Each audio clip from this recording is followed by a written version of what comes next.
আর এই পুরা বিচ সাইডটাই অনেক বেশি সুন্দর, আর তার চেয়ে বেশি সুন্দর হলে এই বিচ সাইডের বোটগুলা। আর আমাদের পিছনেই কিন্তু এই যে স্টেডিয়াম। আপনারা জানেন যে এর আগের বার বিশ্বকাপ কাতার হয়েছিল, কাতারের 7টা স্টেডিয়াম তারা নিজেরা বানাইছিল। তো ওই টাইমে আমরা আকাশে আকাশে কালো মেঘ, সানসেট হইতেছে। আর জীবনের প্রথম আমি বাংলাদেশ এয়ারপোর্ট থেকে নির্ভেজাল ভাবে ইমিগ্রেশনটা কমপ্লিট করলাম। ওইখান থেকে আমরা চলে আসছি একটু কর্নিশের দিকে। এই জায়গায় অনেক জোর জোর বিল্ডিং আছে, আর খুবই কম সময় আমি আমার লাগেজ পেয়ে গেছি। মানে এই প্রথম আমি এত কম সময়ে লাগেজ পেলাম। আর আরেকটা ফান ফ্যাক্ট, এই জায়গায় কিন্তু বাইক চলে না, মানে ডেলিভারির বাইক ছাড়া আপনি কোনো বাইক দেখতেই পারবেন না। বাট এই জায়গাটা অনেক বেশি সুন্দর, জাস্ট ওই পার্টটা দেখেন।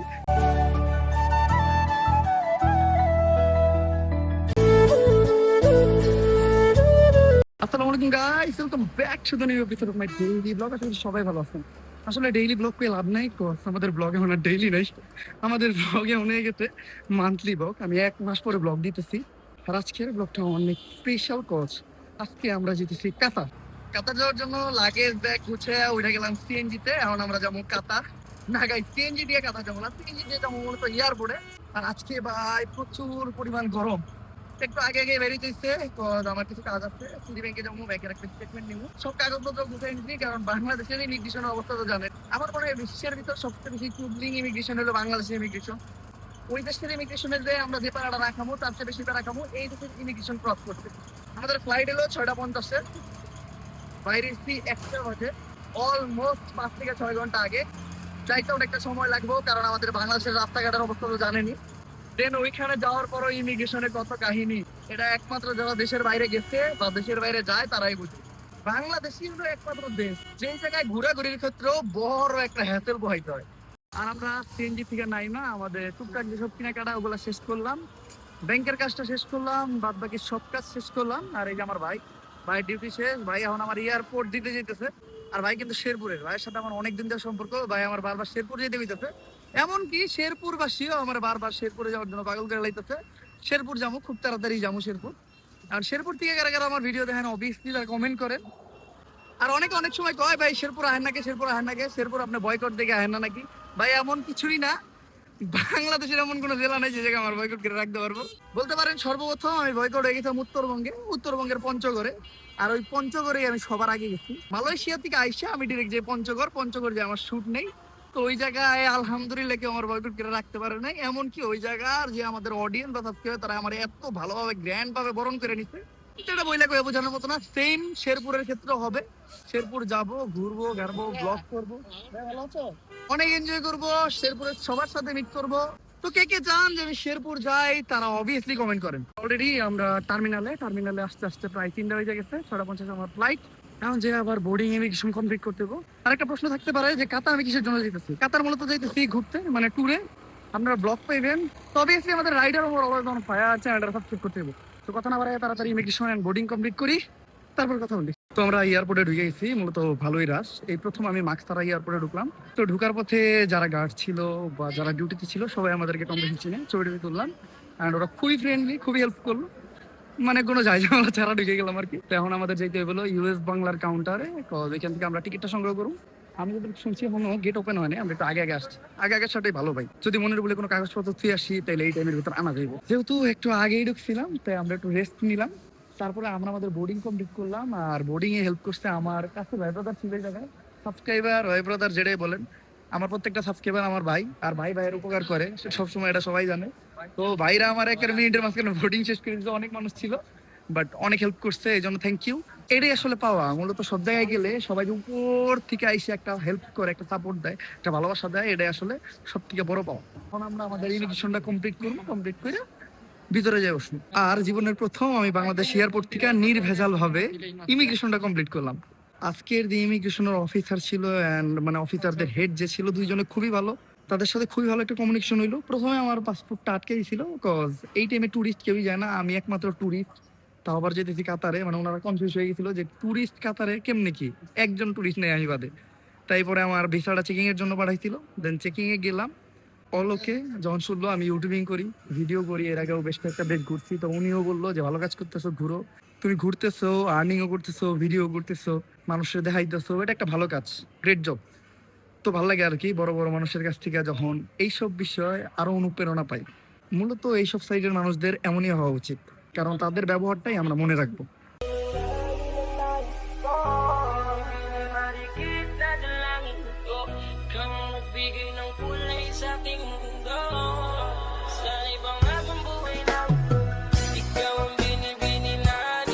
অল কমপ্লিট, আমরা আমাদের প্লেনে চলে আসছি। ভাই প্লেনটা অনেক ছোট, আমি ভাবছিলাম প্লেনটা অনেক বড় হইব, বাট আমি শুনলাম যে ইউএস বাংলা প্লেনটা একটু ছোটই হয়, কাতার এয়ারলাইন্সটা বড়। এর আগে আমি ইউএস বাংলা চড়ছি, আমার মনে নাই, বাট বাদ বাকি সব ঠিকঠাক। আর আমার পাশে এখনো কেউ বসে নাই, যার জন্য আমি ব্লগ করতে পারতেছি। পাশে কেউ বসলে আমি most of the time avoid করি ভিডিওটা, কারণ আমার কথার জন্য আর একজন ডিস্টার্ব হোক, এটা আমি কখনোই চাই না।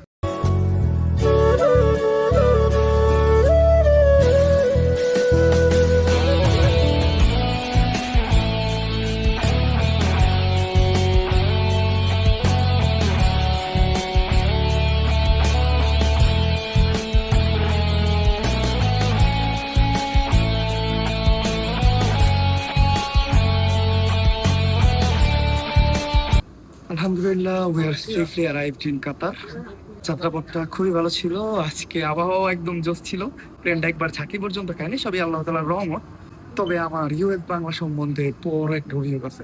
ইউএস বাংলার সার্ভিস একদম থার্ড ক্লাস। কেন বললাম সেটা হলো, এই জায়গার কেবিন ক্রুদের ব্যবহার খুবই রুড। মানে প্লেনে দু একবার তারা ঝগড়াও করতেছিল।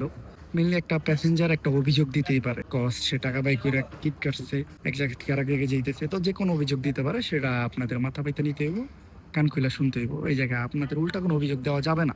অ্যান্ড প্যাসেঞ্জারটা যদি রাইট হয়, প্লেনে ঝগড়া করতেছিল তারা, ইউএস বাংলার স্টাফ, মানে কেবিন ক্রু, আর আমাদের সাথে আসা একজন প্যাসেঞ্জার। ইউএস বাংলার কেবিন ক্রু ওনারে বলে যে ভাই আপনি কি ফার্স্ট টাইম ট্রাভেল করতেছেন নাকি? এটা আসলে বলার ওনার উচিতই না, কথা আসলে তার সম্বন্ধে তার আইডিয়া নেই, সে যে কোনো অভিযোগ দিতে পারে। এছাড়াও তাদের কথাবার্তা বলার ধরন আমার একদমই পছন্দ হয়নি। আমার না, এই ফ্লাইটের কারোই পছন্দ নেই। সবাই তাদের বিপক্ষে অভিযোগ দিতেছিল, কজ যে জিনিসটা সুন্দর করে বুঝায় বলা যায় ওই জিনিসটা তারা রুডলি বলতেছিল। আমার মনে হয় ইউএস বাংলার স্টাফদের ব্যবহার সংশোধন করা উচিত। অ্যান্ড সবচেয়ে অ্যামেজিং জিনিস যেটা, সেটা হলো আমার লাইফের আমি বেস্ট সানসেট আজকে দেখছি। যেহেতু আমার ফ্লাইটটা সন্ধ্যার টাইমে ছিল, মানে সানসেটের টাইমে, তো ওই টাইমে আমরা আকাশে আকাশে কালো মেঘ, সানসেট হইতেছে, রেড একটা লাইট, মানে জাস্ট অ্যামেজিং। অ্যান্ড দুবাই সিটির উপর দিয়ে যখন ফ্লাইটটা আসে তখন বিমানে বইলা দেয়, টাইমে যখন আমি নিচে তাকাইছি দুবাইয়ের যে ভিউটা দেখছি, ভাই আমার কাছে বেস্ট লাগছে। মানে দুবাইয়ের ট্যুরিস্ট ভিসা যদি খোলা থাকে অবশ্যই দুবাইয়ে যাইতাম, বাট ট্যুরিস্ট ভিসা খোলা নাই, কিছু করার নাই। এই যে এটাই হলো কাতারের দোহার এয়ারপোর্ট। ঠিক আছে, এয়ারপোর্টটা অনেক বড়। আমরা এখন ইমিগ্রেশনের দিকে যাইতেছি, সবাই যাইতেছে, মূলত আমাদের সাথে অনেক যাত্রী আসছে। ট্যুরিস্ট প্রথমে ভাবছিলাম আমি একাই, বাট আরো দুই একজন আছে, মোস্ট অফ দ্য ওয়াই প্রবাসী আর কি। ইমিগ্রেশন কমপ্লিট আমার। কাতারের ইমিগ্রেশনটা খুবই ভালো লাগছে, কোনো হ্যাসেল নাই, কিচ্ছু নাই, জাস্ট পাসপোর্টটা শো করে ইমিগ্রেশন কমপ্লিট হয়ে যায়। তবে আমার পাসপোর্টটা গ্যাঞ্জানি নিতে ছিল না, আমার ম্যানুয়ালি করতে হয়েছে। ম্যানুয়ালি করাটাও খুবই ইজি লাগছে, মানে এই জায়গার যে অফিসার খুবই ফ্রেন্ডলি। পাসপোর্ট দিছি, কোনো কিছু জিজ্ঞাসা করে নেই, নিচ্ছে, বাদ বাকি প্রসেসিং গুলো করছে, ছেড়ে দিছে। এমনকি ছাড়ার সময় মুসকে একটা হাসিও দিছে ভাই। বলতে পারেন এই পর্যন্ত যে কটা দেশ ঘুরছি, কাতারের ইমিগ্রেশনটাই সব থেকে ইজি লাগছে। এখন জাস্ট ব্যাগ বা লাগেজের জন্য দাঁড়ায় আছি, এখান দিয়ে আমাদের লাগেজ আসবে আই থিঙ্ক। এখনো লাগেজ আসা শুরু হয় নাই, এই যে কয়েকটা কয়েকটা আসতেছে। আর খুবই কম সময় আমি আমার লাগেজ পেয়ে গেছি, মানে এই প্রথম আমি এত কম সময়ে লাগেজ পেলাম। ওই কাতার এয়ারপোর্টে সবকিছু আমার কাছে ভালো লাগতেছে। তবে এই এয়ারপোর্টটা পরিষ্কার পরিচ্ছন্ন, অন্য এয়ারপোর্টের মতো ওই রকম জাঁকজমক বা ওভার লাইটিং না, তবে জোস। বাট যে মেনটেনেন্স ভাই টপ নচ, টপ নচ।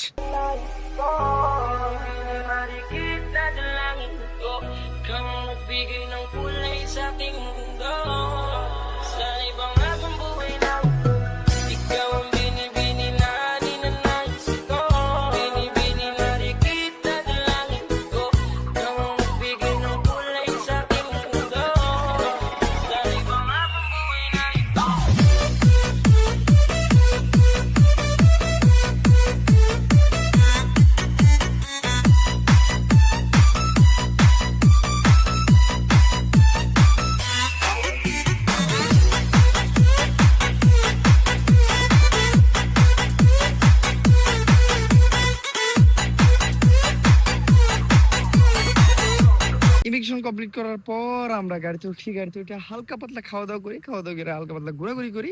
তারপরে চলে আসি আমরা অল দোহা পোর্ট নামে একটা জায়গায়। আমি জানি না আসলে এই জায়গাটা এক্স্যাক্টলি নাম কি, বাট এই জায়গাটা অনেক বেশি সুন্দর। জাস্ট ওই পার্টটা দেখেন, মানে ফুললি লাইটিং করা বিল্ডিং, এন্ড এই জায়গায় একটা, এটার কি কয়, ঝিল, নদী, সমুদ্র যেটাই বলতে পারেন আর কি, পোর্ট আর কি, একটা অনেক জোস। আর এই জায়গায় সব গাড়িগুলো দাঁড়ায় আছে, সবাই এনজয় করতেছে, লাইক কেউ জুস খেতেছে, কেউ বার্গার খেতেছে। খুবই জোস্ট একটা সিনারি। আর এখন কাতার সম্বন্ধে আমি কিছু বলি। কাতার হইলো মিডল ইস্টের সব থেকে বড় লোক কান্ট্রি, হ্যাঁ। আর কাতার আমাদের বর্তমানে যে বিশ্বকাপ চলতেছে, হ্যাঁ, ওয়ার্ল্ড কাপ, ওইটা এর আগের বার কাতারেই অনুষ্ঠিত হয়েছিল। কাতার এই বিশ্বকাপটা অনুষ্ঠিত করার লেগে একটা পুরো শহরে সাজায় লাইছিল। মানে কাতারের যে কি পরিমাণ টাকা এটা শো করার লেগে ওরা পুরো শহরটাই জাস্ট একটা স্টেডিয়ামে বদলে দেয়। একটা স্টেডিয়াম না, বেশ কয়েকটা স্টেডিয়াম ছিল, আমি উল্টাপাল্টা বা ভুলভাল বলতে পারি। আসলে আমি ফুললি ইনফরমেশন গুলো জানি না। এছাড়াও কাতারে অনেক কিছু আছে, ওগুলো আস্তে আস্তে আমরা ঘুরে দেখাবো। আপাতত আমরা পোর্টে আসছি, এনজয় করি, হাওয়া খাই, জুস খাই, দেন আমরা এখান থেকে লিভ করবো, হোটেলে যাবো, হোটেলে যাই ডিরেক্ট একটা রেস্ট নেবো। আর ওই সাইডেও কিন্তু একটা লেক আছে, আর লেকের পাড়ের বিল্ডিং গুলাও খুবই জোস, খুবই জোস। আর কাতারের একটা ইন্টারেস্টিং ফ্যাক্ট হলো, কাতারে জনসংখ্যা মাত্র 3 লাখ, বাংলাদেশি 4 লাখ, ইন্ডিয়ান 7 লাখ, পাকিস্তানি কত আছে আমি জানি না। মানে এটা একটা ইন্টারেস্টিং ফ্যাক্ট, কাতারের জনসংখ্যার থেকে বাংলাদেশি বেশি। তো বাংলাদেশি কে কে আমাদের সাথে দেখা করতে চান, অনেকে কমেন্ট করছিলেন, তারা অবভিয়াসলি এই ভিডিওর কমেন্টেও জানাবেন। দেন গাইস চলে আসি রুমে, আর রুমে এসে দিয়ে একটা ঘুম থেকে উঠলাম কিছুক্ষণ আগে।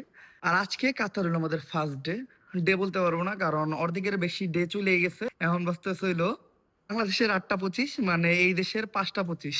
অলরেডি বিকাল হয়ে গেছে। মেইনলি কাতারে দিনের বেলা ঘোরাঘুরি করা যায় না, কাতারে এত বেশি পরিমাণ গরম আর এত বেশি পরিমাণ রোদ। যদি দিনের বেলা আপনি বাইরে হন, কালা হইবেন না, আপনি ডাইরেক্ট একদম জইলা পুড়ে যাবেন। সানগ্লাস ছাড়া বাইরে হলে না কিছু হয়ে দেওয়া যায় না, দেন মাথা ঘুরে। নতুন কেউ আইসা এই ওয়েদার সাথে মানায় নিতে পারবো না। তো একবার চিন্তা করেন, কাতারে আমাদের বাংলাদেশি যেসব প্রবাসী আছে, যারা দিনের বেলা টুকটাক কাজ করে আর কি, তারা কি পরিমাণ পরিশ্রম করে। তো এখন আমরা বাইরমু, কজ বিকাল হইতেছে, রোদটাও কমতেছে। রোদ আরো বেশ কিছুক্ষণ থাকবো, অলরেডি রেডি হয়ে গেছি, চলেন। মূলত আমরা বাসা থেকে বাইরে একটা মলে আসছিলাম জার্সি কিনতে, আমার জন্য না, ফ্রেন্ডের জন্য। বাট এই জায়গায় জার্সির যে দাম, বা একটা জার্সির দাম 12, 15, 18 হাজার টাকা। এটা দেখে জার্সি আর কিনলাম না, চলে আসলাম বাংলাদেশ থেকে। ভাই আমি 3টা জার্সি নিয়েছি, একটা পর্তুগালের 650 টাকা দিয়ে কিনা, ব্রাজিলেরটা একটু দাম বেশি, আর্জেন্টিনাটা দাম কম, 400 না 450 টাকা। সাজ্জাদের জার্সি আমি নিয়েছি। তো আমি আর্জেন্টিনার সাপোর্টার না, তো ওই জার্সিটা আমার কাছে থাকার কথা ছিল না। এই মলটা আমার কাছে অনেক জোস লাগছে।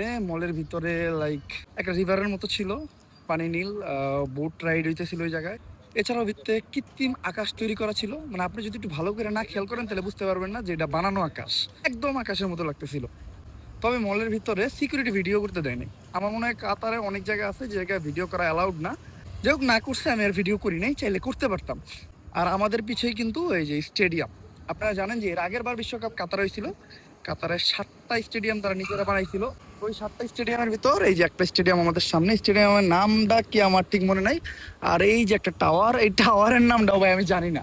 যতটুকু শুনছি এই টাওয়ারটা নাকি কাতারের সব জায়গা থেকে দেখা যায়, অলমোস্ট সব জায়গা। আর কাতারে যতগুলো স্টেডিয়াম বানানো হয়েছিল, আমি যতটুকু শুনছি সব স্টেডিয়ামে খুলে খুলে দিয়ে দিছে। আমাদের বাংলাদেশেও নাকি একটা স্টেডিয়াম দেওয়ার কথা ছিল, পরে ওইটার কি হয়েছে না হয়েছে জানি না। যেহেতু বিশ্বকাপের টাইমে আসছি, এবার বিশ্বকাপটা যদি কাতারে হইতো তাহলে হয়তো কয়েকটা ম্যাচ ব্রাজিলে দেখে যেতে পারতাম। ভালো আছেন? আপনার থেকে ভালো লোকে দেখা গেছে। ভালো আছেন? হ্যাঁ, আলহামদুলিল্লাহ, আল্লাহ রাখছে। কাতারে তো আমাদের অনেক প্রবাসী ভাইয়েরা থাকে, তো চলতে ফিরতে দেখা হয়ে যায়। একটু আগে কয়েকজনের সাথে দেখা হয়েছিল, এখন একজনের সাথে দেখা হইলো। একটু পর পরে বাংলাদেশিকেও দেখা পাইতেছি, ভালো লাগে। চলেন গাড়িতে চড়িয়ে আর একটা গন্তব্যে যাই। ওইখান থেকে আমরা চলে আসছি একটু কর্নিশের দিকে। এই জায়গায় অনেক জোস জোস বিল্ডিং আছে। এই টাওয়ারটা অনেক সুন্দর লাগে, দূর থেকেও সুন্দর লাগে, কাছে আসার পর অনেক সুন্দর লাগতেছে। আর এই যে আমার পিছনে টাওয়ারটা দেখতেছেন না, এইটা নিয়ে আমি একটা ইন্টারেস্টিং ঘটনা শুনলাম, যদিও এটা শেয়ার করতে পারবো না ওইভাবে। এই টাওয়ারটারে নাকি বাঙালিরা নাম দিছে ফুটকা টাওয়ার। এখন এটা একটু পার্সোনাল ফুটকা আর কি, পার্সোনাল বেলুন। মূলত এটার কি নাম হইতে পারে আপনারা নিজেরা একটু ইমাজিন করেন। মানে এটার আকার আকৃতি দেখা বাঙালিরা এই নামটা দিয়ে দিছে। মানে বাঙালি তো বাঙালি, লেজেন্ড ভাই, লেজেন্ড, দে আর গ্রেট। আর সামনে মূলত সমুদ্র, আমরা একটু সমুদ্রের সাইডে আসছি, ওই জায়গায় অনেক ইয়ট দাঁড়ায় আছে। দেন মানুষ জায়গায় গাড়িটা রেখা ওদিকে যে এনজয় করতেছে, ফ্যামিলি টাইম বা কোয়ালিটি টাইম স্পেন্ড করতেছে। কাতার আসার পর আমি যেটা বুঝতে পারতেছি, আমার মূলত রাত্রেই বের হইব। কাতারের মানুষ নাইট লাইফটাই এনজয় করে। দিনের বেলা মানুষ গরমে বাইরে হয় না। দিনের বেলা বাইরে হলো জাস্ট গাড়ি, শপিং মল, সব সব জায়গায় এসি আছে। মানে আপনি এসি ছাড়া কাতারে 1 মিনিটও টিকতে পারবেন না। আর এই পুরা বিচ সাইডটাই অনেক বেশি সুন্দর। আর তার চেয়ে বেশি সুন্দর হলে এই বিচ সাইডের বোটগুলা। বোটগুলা এত সুন্দরভাবে সাজানো, মানে জাস্ট অসাম। ফ্যামিলি নিয়ে আসলে ভাই এই বোটগুলা অনেক জোস। বেশিরভাগ আমি লক্ষ্য করছি যে কাপলরা এই বোটগুলোতে উঠে ভাই টাইটানিকের মিউজিক লাগাই দিছিল, ওরা দুইজন ঝুলতে ঝুলতে যেতেছিল, বেশ ভালো লাগতেছিল। ওর মতো সিঙ্গেলরা উঠে, বাট ওরা ওইটা আর কি করবো, ওই বাংলা গান লাগায় নাচানাচি করে। আর ভাই এই জায়গাটার নাম জানি কি? এটা হ্যাঁ, এটা কর্নিশ আপনি শেরাটনের পাশে কর্নিশ দাফনা। দাফনা। এই আশেপাশেও কিন্তু আমাদের অনেক সাবস্ক্রাইবার আছে। আমি দেখছি আমার ভিডিওতে কমেন্ট আসছে এই জায়গার, যে ভাই এই জায়গায় আইসেন। মূলত আমি কখন কই যাবো কোনো টাইম টেবিল নাই, কোনো কিছুই শিডিউল না। যখন যে জায়গায় প্ল্যান হইতেছে যেই সময় ওই জায়গায় চলে যেতেছে। ওই পাশে আবার শেরাটন আছে। দেন এই যে এই সাইডের বিল্ডিং গুলো অনেক জোস। আর দাফনাতে অনেকটা সময় আমরা পার করলাম। দেন ওই জায়গায় অনেকটা টাইম আমরা রেস্টও নিলাম। লাইক ওয়ান টাইম চেয়ার আছে, চেয়ার নিয়ে বিচের পারে বইসা ওয়েদারটা উপভোগ করলাম। যদিও বাইরে গরম, প্রচুর পরিমাণ গরম, রাত নাই আর দিন নাই। মানে দিনের কথা তো বাদই, রাত্রেও শৈলে এত একটা বাজেভাবে গরম লাগে সেটা বইলা বোঝানোর মতো না। তবে আমি কাতার একদিনেই যতটুকু বুঝলাম, মানে এই জায়গায় যারা থাকে বাঙালি, যেমন এই যে ভাই আছে, আরো ভাইয়ের আছে, তাদের সাথে কথা বইলা, কাতার হইলো মধ্যপ্রাচ্যের সব থেকে সেফেস্ট কান্ট্রি। মানে আমরা মধ্যপ্রাচ্যের সব থেকে সেফেস্ট কান্ট্রি বলতে চিনি দুবাইরে, বাট কাতার নাকি কিছু ক্ষেত্রে দুবাইয়ের থেকে আগে। মানে দুবাইও এখনো অনেক ক্রাইম আছে যেগুলা কাতারে হয় না, বা হওয়ার কোনো চান্সেসও নাই।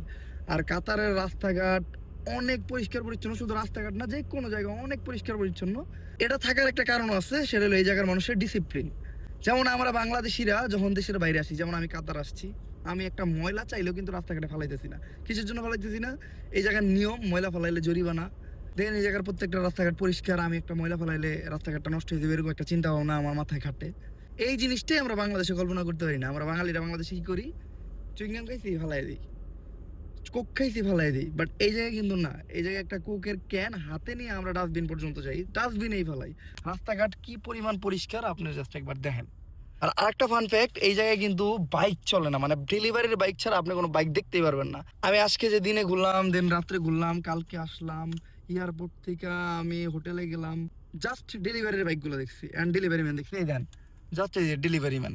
ডেলিভারি ম্যান ছাড়া কিন্তু এমনি কোনো লোকাল হুন্ডা নাই। এটার কারণ হলো গরম।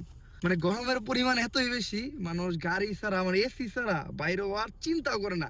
আর হাইটা তো একেবারে অসম্ভব। আমার বেশ কয়েকজন ইনফর্ম করছে যে যদি বাইরে হাইটা বাইরের চিন্তা ভাবনা করো তাহলে সানস্ক্রিন মাস্ট প্লাস সানগ্লাস।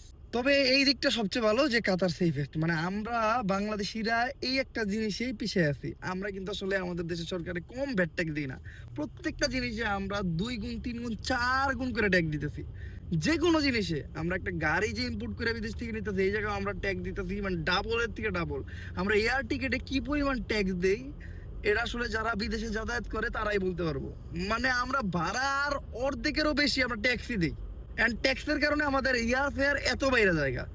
তো আসলে আমরা আমাদের দেশের সরকার থেকে আরো অনেক বেশি এক্সপেক্ট করি। অ্যান্ড শুধু সরকার থেকে এক্সপেক্ট করলে হইব না, একটা সুন্দর দেশ গঠনে আমাদেরও ওইরকম ভূমিকা পালন করতে হইব। আমাদের নিজেদেরও নিয়ম কানুন মেনে চলতে হইব, এমনকি সরকারের সাপোর্ট দিতে হইব। রুমে চলে আসছি guys, and it's time to sleep. তো আজকের ব্লগটা এই পর্যন্তই। যদি ব্লগটা ভালো লাগে লাইক কমেন্ট শেয়ার আর সাবস্ক্রাইব করে দিন। Still then guys, stay safe, right safe. দেখা হবে নেক্সট ব্লগে। আল্লাহ হাফেজ।